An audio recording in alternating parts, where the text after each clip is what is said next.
Assalamualaikum warahmatullahi wabarakatuh. Liridho illah wali syafaati rasulillah wali karamati awliyaillah wali hajatina wa hajatihim wali barakatil ulama'il muslimin wal muslimat wal mu'minina wal mu'minat al ahya'i minhum wal amwat bil ummati sayyidina Muhammad san ila musannif kitab tanful qaul wa usulihi wa furuhi thumma ila hadrati syekhina wa murabbi rohina masyayikh lirboyo syekhina murabbi rohina masyalik mabna sirambak syekhina murabbi rohina masyayikh tagridatul mubtadiin syekhina murabbi rohina masyayikh al-falaflosa syekhina murabbi rohina masyayikh tagridat syekhina tabu irang wa usulihim wa furuhim thumma ila hadrati syekhina wa murabbi rohina masyayikh al-bahja wa usulihim wa furu'ihim anallahu yaghfiru lahum darajatihim fil jannah wa yanfa'una bi asrarihim wa ulumihim wa barakatihim wa ahlakihim wa nafa'atihim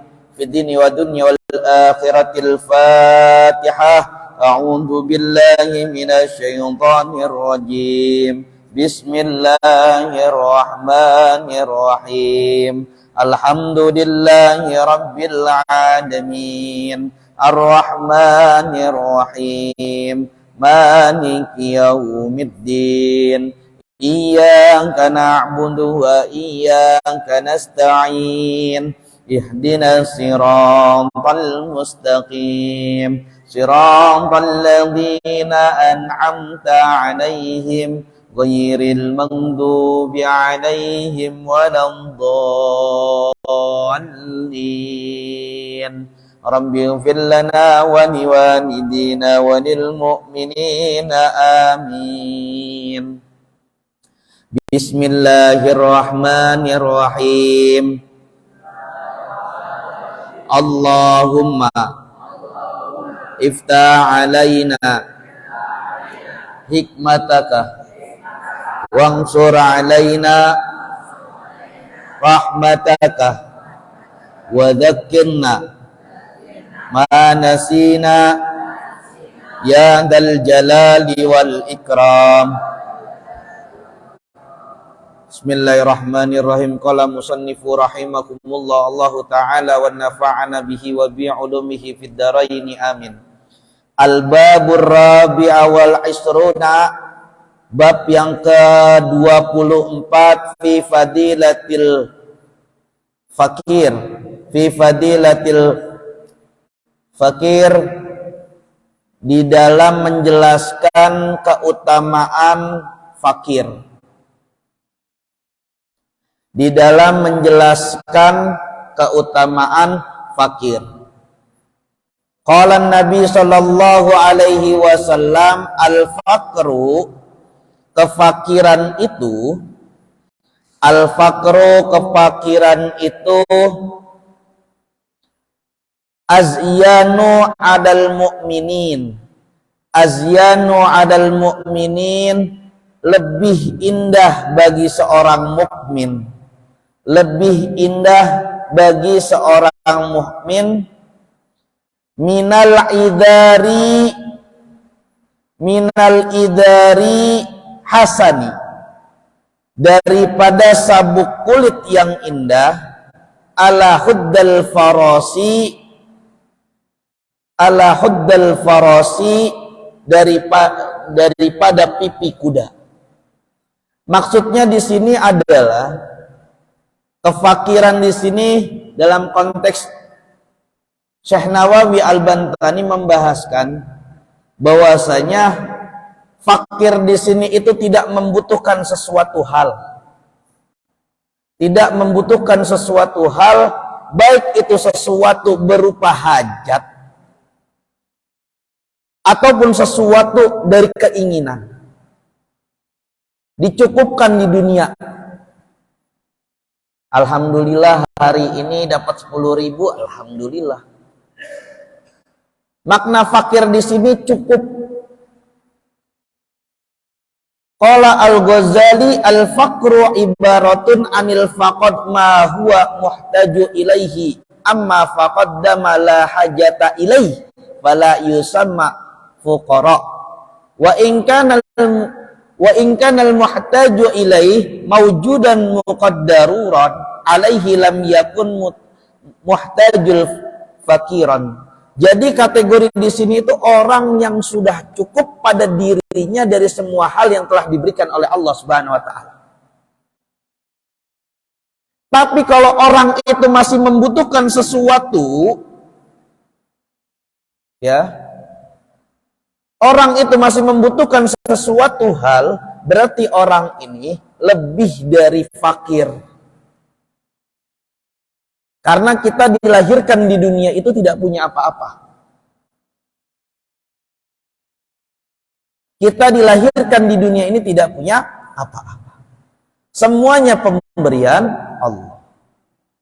Wa qala Nabi sallallahu alaihi wasallam al-faqru, adapun kefakiran, saynu indan nas, adalah celak bagi manusia. Saynu indan nas adalah celak bagi manusia. Wa zainu indallah, dan perhiasan di sisi Allah yaumal qiyamah, pada hari kiamat. Penjelasan dari kitab Tanhilul Qaul bahwasanya nanti di akhir zaman, ketika semua umat manusia itu sudah dihisab oleh Allah Subhanahu wa taala, maka dari kelompok para nabi dan rasul yang terakhir masuk surga adalah Nabi Sulaiman dan Nabi Daud alaihi salam. Kenapa? Karena beliau berdua memiliki kekayaan yang sangat luar biasa. Ini kata Syekh Nawawi, bukan kata saya. Lalu dari sahabat Nabi Muhammad SAW, siapa nanti yang akan masuk surga terakhir? Adalah Abdurrahman bin Auf. Sahabat yang sudah ditakdirkan kaya. Menjadi orang miskin aja nggak bisa. Sudah kaya dari sanahnya. Sudah kaya dari takdirnya. Itu Abdurrahman bin Auf. Saking luar biasanya Abdurrahman bin Auf, kalau bawa dagangannya, habis pulang bawa dagangan ke arah Madinah, itu ibaratnya sepanjang perjalanan, misalkan berapa kilo dari Madinah, itu udah kelihatan ngebulnya barang dagangannya Abdurrahman bin Auf. Kayak ibaratnya Madinah misalkan di Purbalingga, kita udah ngelihat dari kota, Abdurrahman bin Auf banyak bawa kontainer. Misalkan 20 kontainer, 30 kontainer, itu kekayaannya Abdurrahman bin Auf habis jualan. Sampai berbunung-bunung itu sampai Madinah, itu kelihatan sangat luar biasa ngebulnya. Oh, Abdurrahman bin Auf baru pulang dari jualannya. Sampai sewaktu-waktu Abdurrahman bin Auf itu udah capek jadi orang kaya, orang terlanjur kaya. Abdurrahman bin Auf sudah capek menjadi orang terlanjur kaya. Akhirnya semua harta bendanya itu diberikan kepada umat Islam untuk di jalan fisabilillah. Gak punya apa-apa Abdurrahman bin Auf itu. Dan akhirnya Abdurrahman bin Auf itu bekerja sama salah satu sahabat, yang dimana sahabat itu punya kurma busuk, dijual ke pasar ya nggak laku. Kurmanya kurma busuk. Beberapa hari kemudian ternyata ada seseorang kiriman dari negara Yaman, kala itu masih kerajaan Yaman, yang dimana di daerah sekitaran Yaman itu terkena wabah penyakit yang obatnya cuma satu, yaitu memakan buah kurma busuk yang ada di Madinah. Akhirnya kurma busuknya semua itu dibeli berapa kali lipat. Akhirnya kaya lagi Abdurrahman bin Auf. Itu jadi orang terlanjur kaya susah.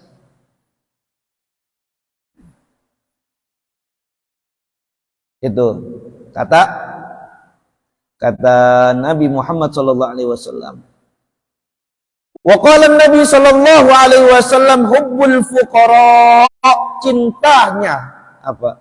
Mencintai orang-orang fakir.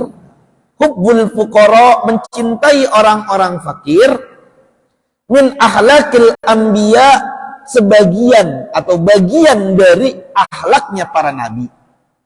Min ahlakil anbiya, bagian dari akhlaknya para nabi. Wa bughdul fuqara, dan benci terhadap orang-orang fakir, min ahlakil mafara'inah, min ahlakil fara'inah, membenci orang-orang fakir adalah akhlak orang apa? Fir'aun, akhlaknya Fir'aun. Jadi Fir'aun itu nggak cuma ada di zamannya Nabi Musa alaihi salam, ya. Jadi istilahnya di sini itu dari Syekh Nawawi Al-Bantani, Tanbihul.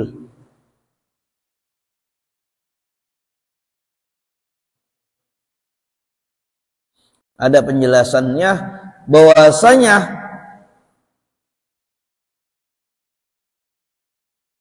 Fir'aun itu ada 3. Fir'aun Khalil, wa ismuhu Sanan, wa Fir'aun Yusuf. Nah, ini. Jadi Fir'aunnya Nabi Ibrahim ini ada, Fir'aunnya Nabi Yusuf ini ada. Yang kalau Fir'aunnya Nabi Ibrahim itu terkenal ya, namanya siapa? Raja Namrud. Kalau Fir'aunnya Nabi Yusuf alaihissalam namanya Rayhan. Ya, di sini Rayyan. Rayyan bin Walid. Wa Fir'aun Musa ismuhu Walid bin Mus'ab. Kada fil masahib. Nah, Fir'aun itu ternyata maksudnya itu perilaku yang mengaku sebagai Tuhan, raja yang mengaku sebagai Tuhan, dan tirani. Tirani itu togut lah, istilah Al-Quran itu togut, yang bisa membuat kemudorotan untuk bangsa dan negara. Itu tirani bahasanya. Wa qala Nabi sallallahu alaihi wasallam, likulli syai'in, setiap sesuatu, miftahu, punya kuncinya. Likulli syai'in miftahu, setiap sesuatu ada kuncinya.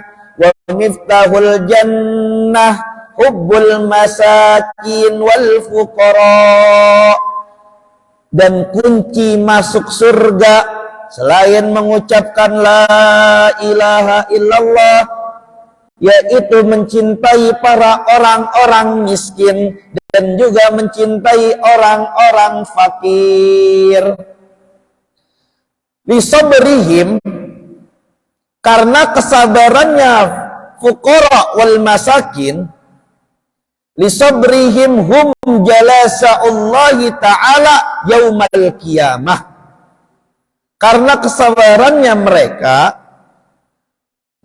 menjadi orang-orang yang duduk bersama Allah ketika nanti di hari kiamat. Duduk di sini jangan asal memaknai duduk yang sebenarnya seperti kita duduk bareng-bareng kayak gini.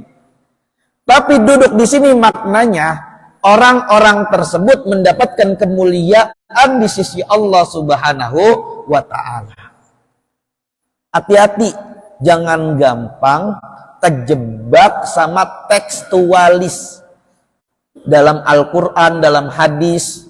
Harus kita belajar maknanya apa, asbabun nuzulnya apa, asbabul wurudnya apa dalam hadis, latar belakang adanya dalil ini mengapa, apakah dalil ini diarahkannya untuk mengharamkan ataukah untuk menghalalkan. Karena kalau kita belajar usul fiqh itu pembagiannya macam-macam. Nggak bisa kita langsung mengatakan Ucapan uf dalam Al-Quran makna di Indonesia kan mengucapkan uf saja yang paling rendah itu tidak boleh kepada orang tua, apalagi memukul atau bahkan menendang. Mengucapkan uf saja tidak boleh di dalam Al-Quran, apalagi menelantarkan orang tua, membuat orang tua sengsara, membuat orang tua susah, membuat orang tua menangis, itu juga tidak boleh berarti. Jangan berpikir, ya udah kita nggak usah ngomong uf, tapi sengsarain aja orang tua. Salah logikanya. Itu namanya terjebak dalam teks. Hati-hati dalam pemaknaan Al-Quran, hati-hati dalam kita mengaji. Wa qala Nabi sallallahu alaihi wasallam, innallaha ta'ala, sesungguhnya Allah Ta'ala yuhibbu abdahu, mencintai hamba-hambanya, mencintai hamba-hambanya, al-mu'minal faqira al-muta'affafa abal iyal, yaitu hamba-hamba yang mukmin, fakir, muta'affif, itu orang-orang yang lemah. Ya, muta'affif itu adalah orang-orang yang menjaga dari perkara haram dan juga menjaga atau mencegah dari meminta-minta. Ya, abal iyal, daripada kepala keluarganya. Nah, Allah itu bersama dengan orang-orang fakir, bersama dengan orang-orang mukmin, dan bersama dengan orang-orang muta'affif. Muta'affif itu orang yang tidak meminta-minta disebabkan belas kasihannya. Ya, muta'affif itu orang yang tidak meminta-minta disebabkan belas kasihannya. Cerita yang masyhur Uwais Al-Qarani. Uwais Al-Qarani itu masuknya zaman tabi'in, padahal hidupnya zaman Rasulullah SAW. Tapi selama hidupnya tidak pernah bertemu dengan Rasulullah. Orangnya fakir, orangnya susah, Uwais Al-Qarani itu. Tapi nggak pernah yang namanya minta-minta. Makanya masyhur, Uwais Al-Qarani itu seorang hamba Allah yang ketika mengangkat kedua tangannya, baru mengangkat kedua tangannya Allah sudah malu. Ketika misalkan beliau minta tidak dituruti, Allah sudah malu. Itu Uwais Al-Qarani. Makanya Uwais Al-Qarani itu sama semua makhluk di langit. Langit pertama, langit kedua, langit ketiga, sampai langit ketujuh, sampai arsy-Nya Allah. Itu terkenal. Siapa itu Uwais Al-Qarani? Sampai tingkatan sahabatnya Abu Bakar As-Siddiq, Umar bin Khattab, Utsman bin Affan, sampai Ali bin Abi Thalib, dibilang sama Rasulullah, nanti kalau ada kabilah dari Yaman, ya, cari namanya Uwais dari desa Qoran, minta doa sama dia, kata Nabi. Nabi sampai bilang kayak gitu sama para sahabat yang unggulan.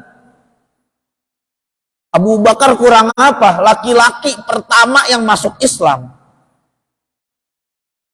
Ali bin Abi Thalib kurang apa? Pemuda pertama yang mengucapkan 2 kalimat syahadat.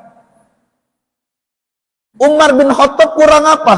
Ketika masuk Islam menjadi perisai Islam yang dimana berani mengganggu Islam, orang dipenggal kepalanya oleh Umar bin Khattab. Utsman bin Affan kurang apa? Udah kaya, menantu Rasulullah, 2 anaknya sekaligus, Ruqayyah dan Ummu Kulsum. Kurang apa? Sedangkan Uwais Al-Qarani, kalau dihitung-hitung ya orang miskin, ya jelek, punya penyakit baros, orang fakir. Tapi Rasul bisa mengucapkan seperti itu karena apa? Keteladanan dari tingkah laku Uwais Al-Qarani. Menjaga orang tuanya, menjaga ibunya untuk tidak sengsara dan selalu membahagiakan kedua orang tuanya, ibunya khususnya. Uwais Al-Qarani. Sampai Allah malu ketika sudah mengangkat kedua tangannya. Wah, ini hambaku yang tidak pernah minta, ngangkat kedua tangannya mau minta apa ini? Orang nggak pernah minta, selalu taat, istiqomah, zikirnya dan lain-lain, menjalankan ibadah. Coba bayangkan, tahu-tahu minta. Kalau misalkan kita jadi bos, punya karyawan, kerjaannya bagus, komunikasinya bagus, cara marketingnya bagus, dan nggak pernah minta tambahan gaji, nggak pernah protes sama bos, ya tahu-tahu bos, maaf, saya mau izin, ibu saya sedang sakit. Dikasih nggak sama bosnya? Pasti dikasih. Oh, sakit apa? Dirawat di mana? Ibumu butuh apa? Kalau udah jadi bos pasti kayak gitu, karena melihat karyawannya minta, karena karyawannya baik. Apalagi Allah miliki hamba yang model seperti itu. Makanya jangan banyak ngeluh di dunia. Kalau kita banyak ngeluh di dunia, nanti tahu-tahu malaikat Israel, bos, pulang aja, daripada nggak betah di dunia, pulang aja ke akhirat. Tahu-tahu kayak gitu gimana? Pusing kita, disuruh pulang. Wa qala Nabi sallallahu alaihi wasallam, al-faqru, kefakiran itu, amanatun, adalah amanat. Faman katamahu kana ibadatan, barang siapa yang menyimpannya atau menyembunyikannya, maka itu adalah ibadah. Waman baha, dan barang siapa yang menampakkannya bihi, dari kefakiran tersebut, faqad qallada ikhwanahu al-muslimina, maka dia telah benar-benar membebani saudara-saudaranya muslim. Orang zaman sekarang itu kadang dipertontonkan kefakiran. Ya Allah, sambil dipakai HP gitu loh. Ya Allah, belum makan 3 hari. Ya Allah, belum makan dari SD. Matilah 3 dari SD belum makan. Umurnya udah 21 tahun. Kadang di sosial media diliatin, nyumbang gitu. Bapak udah makan? Belum. Ini duit buat bapak ya. Ya Allah ya Rabbi. Ya mungkin niatnya untuk mengajak kebaikan. Kan kembali lagi kepada orang yang melakukan. Cuman hal-hal kayak gitu yang kemarin dibilang di bulan Safar, apakah kita menjadi amal-amal yang kosong? Bisa jadi perbuatan baik yang kita anggap kita memiliki pahala yang banyak, ternyata di sisi Allah itu kok kosong. Akhirnya kita termasuk orang-orang atau hamba-hamba Allah yang dikategorikan rugi. Makanya berbuat baik kalau bisa diem-diem aja. Biarin orang mau kata apa. Biarin orang mau bilang apa. Yang penting perbuatan baik itu khusus. Kata Imam Ali Khawas itu, bilang pada diri kita dan hati kita, bahwasanya semua hal yang kita lakukan dalam ibadah kita bukan disebabkan diri kita, karena ridhonya Allah Subhanahu wa taala dan petunjuknya Allah Subhanahu wa taala, dan adapun nanti ketika saya masuk surga berarti itu rahmat dari Allah Subhanahu wa taala. Harus bilang sama diri kita kayak gitu supaya kita nggak jadi hamba yang sombong. Itu kan masjid yang bangun saya. Itu kan pondok yang membesarkan saya. Hamba apa itu? Itu yang diinginkan sama Allah? Tidak. Tidak pernah kiai-kiai terdahulu, kiai-kiai dulu itu membuat sekarang pondoknya jadi besar bilang, itu loh pondok saya yang dulu diriin. Enggak. Setelah meninggal kiai-kiainya dihauli, para keturunannya alim-alim, santrinya banyak, akhirnya tahu perjalanan perjuangan kiainya seperti apa. Luar biasa. Kemarin saya baru dari Jawa Timur, Lirboyo. Haul kiai saya namanya Kiai Haji Imam Yahya Mahrus, putra dari Kiai Mahrus Ali dari Gedongan Cirebon. Beliau selama hidupnya ketika saya pesantren 2010 masuk Lirboyo, terus ketemu sama beliau meninggal 2012. Saya masih sempat 2 tahun. Beliau itu dadanya sudah pakai sudah pakai apa? Terobong asap kayak gitu.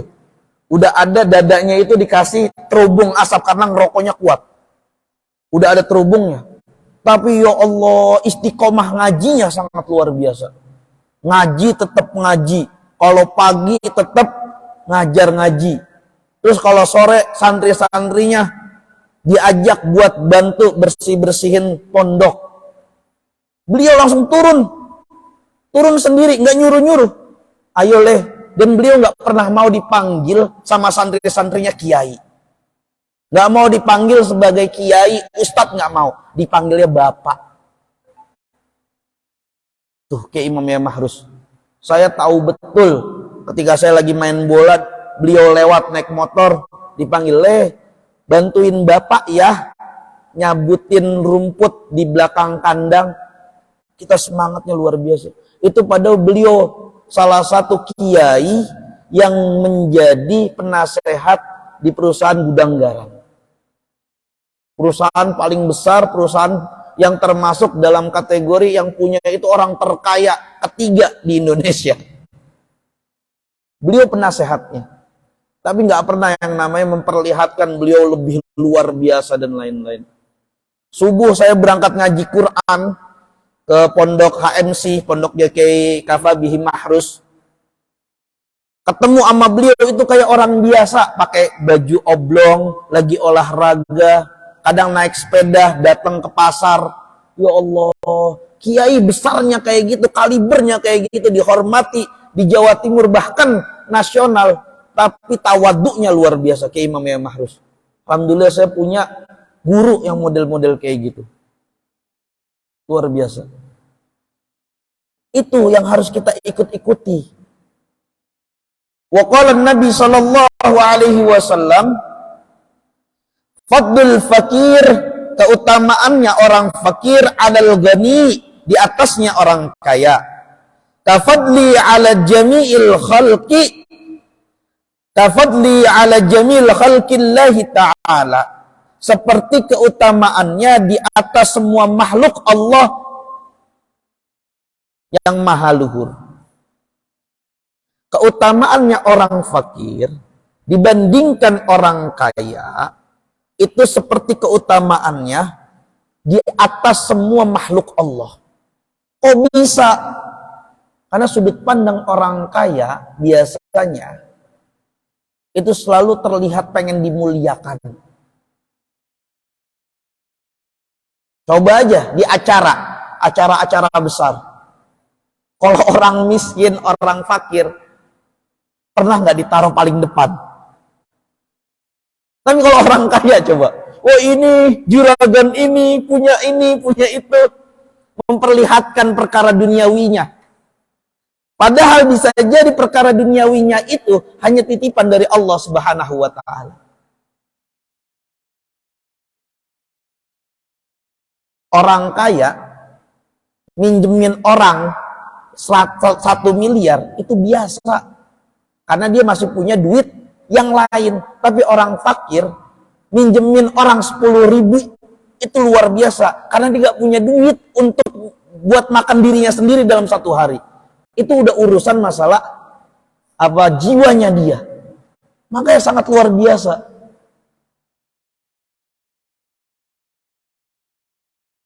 Tapi jadi orang kaya juga perlu. Orang kaya yang memang sudah mendapatkan petunjuk dari Allah Subhanahu wa Ta'ala, agar kita bisa menghidupkan yang namanya liihya'i kalimatillah, menghidupkan yang namanya kalimat-kalimat Allah, liihya'i syariatir Rasul, menghidupkan syariatnya Rasul. Sunnatullah lah dalam dunia itu. Ada orang fakir, ada orang kaya, ada orang bodoh, ada orang pintar. Barokahnya orang bodoh ketika ditanya sama Allah, kenapa kamu tidak melakukan ini itu? Saya nggak tahu Allah. Ya udah sana, karena kamu nggak tahu masuk surga aja. Barokahnya orang bodoh. Enak kalau orang nggak tahu itu. Ada murid, ada guru. Barokahnya adanya murid, ya tinggal bilang. Kalau misalkan punya murid yang lebih alim, gurunya ditanya, ya pasti, lihat contohnya. murid saya. Oh yaudah, karena muridnya alim alamah, bisa menyebarkan agama Islam dengan baik, masuk surga. Kalau punya murid bodoh ditanya, man rabbuka, saya nggak tahu, saya ngikut guru saya. Oh gurunya alim, tinggal ngikut gurunya. Barokahnya orang bodoh. Jadi semua itu sunnatullah, diberikan sama Allah, diciptakan sama Allah model-model seperti ini, sebagian dari sunnatullah. Jadi harus tahu. Tapi semuanya itu punya keutamaannya masing-masing, yang dimana keutamaan itu tidak bisa yang dicampur baurkan. Wa qala Nabi sallallahu alaihi wasallam, la syai'a yu'tihillah, tidak sesuatu yang diberikan Allahu dari Allah misal fakri, melebihi seperti kefakiran. Tidak sesuatu yang diberikan oleh Allah itu seperti melebihi dari kefakiran.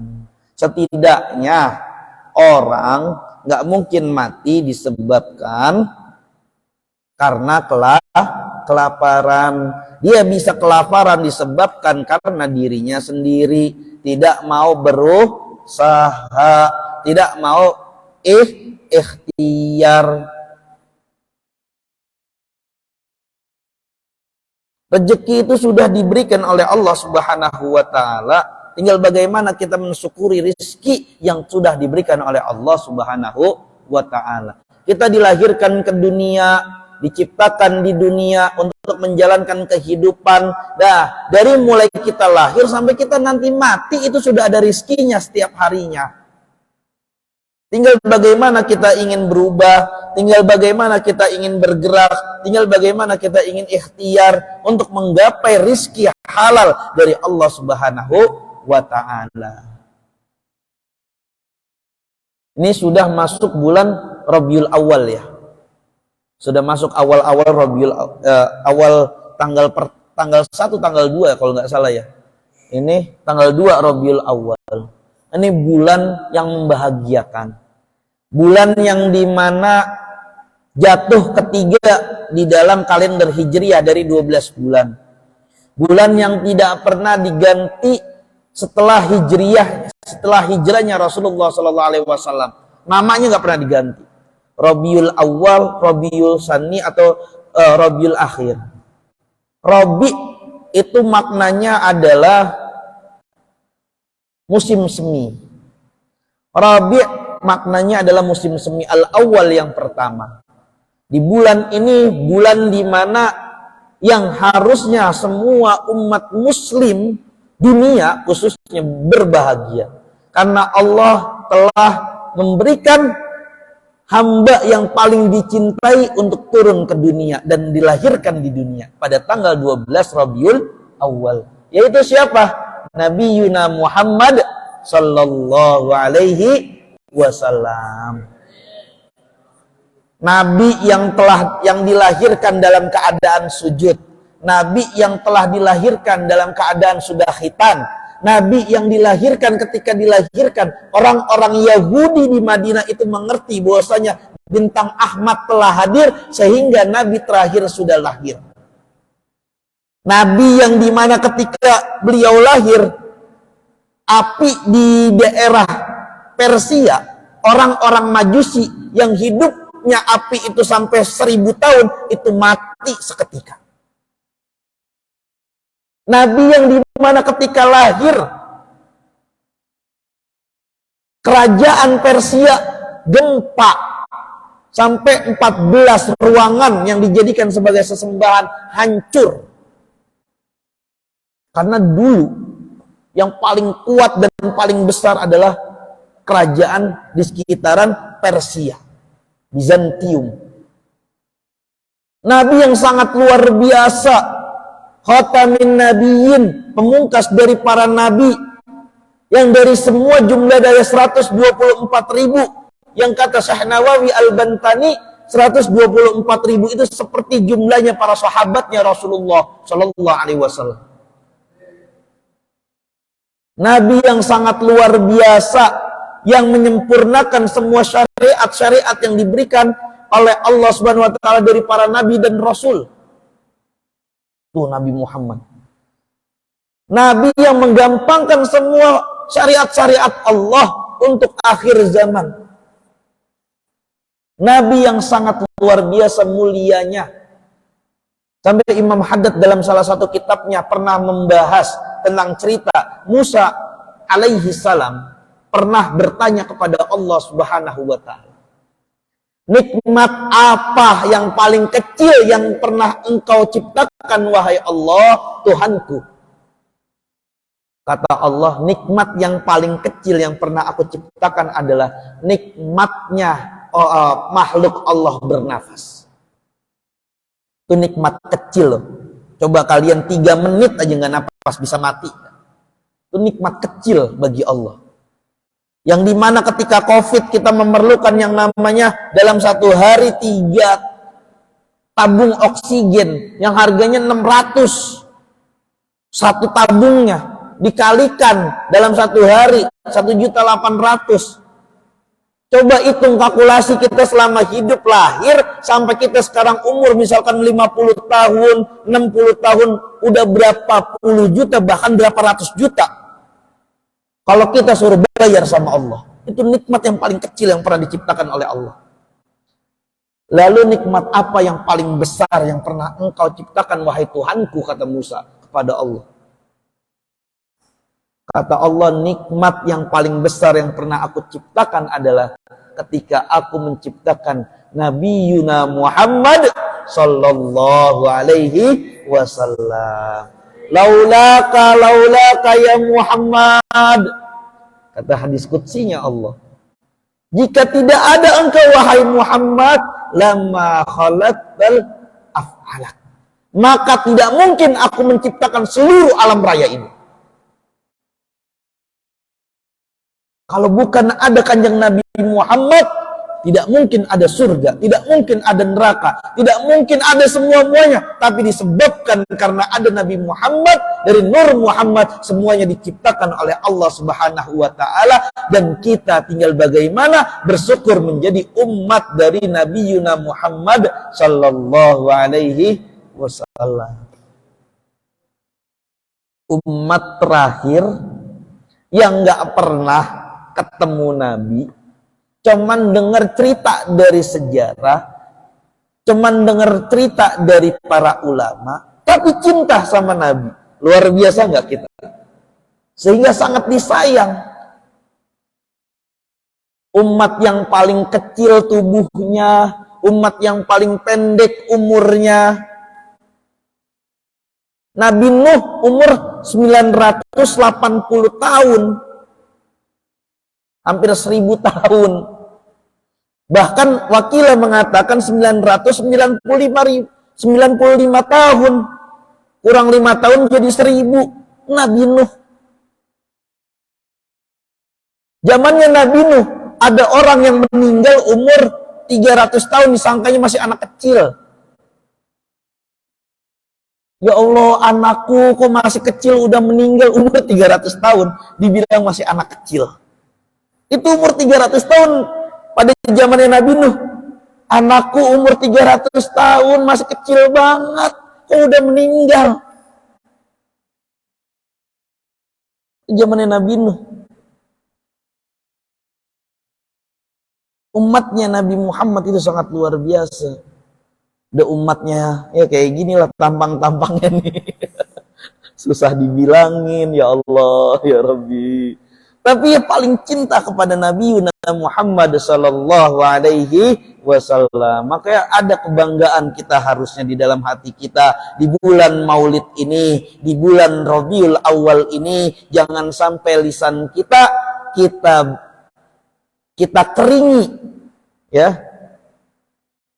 Sehingga lisan kita harus kita selalu basahi dengan bersolawat kepada Nabi Muhammad sallallahu alaihi wasallam. Mudah-mudahan kita semua di sini termasuk dicatat oleh Allah sebagai umat Nabi Muhammad yang juga dicintai oleh Nabi Muhammad sallallahu alaihi wasallam. Terima kasih dari kami, kurang lebihnya mohon maaf, mudah-mudahan bermanfaat. Jika ada pembacaan dari kitab ini yang salah itu karena kebodohan saya, bukan karena guru-guru saya. Wallahu a'lam bishawab, wallahul muwaffiq ila aqwamit thoriq. Wassalamualaikum warahmatullahi wabarakatuh.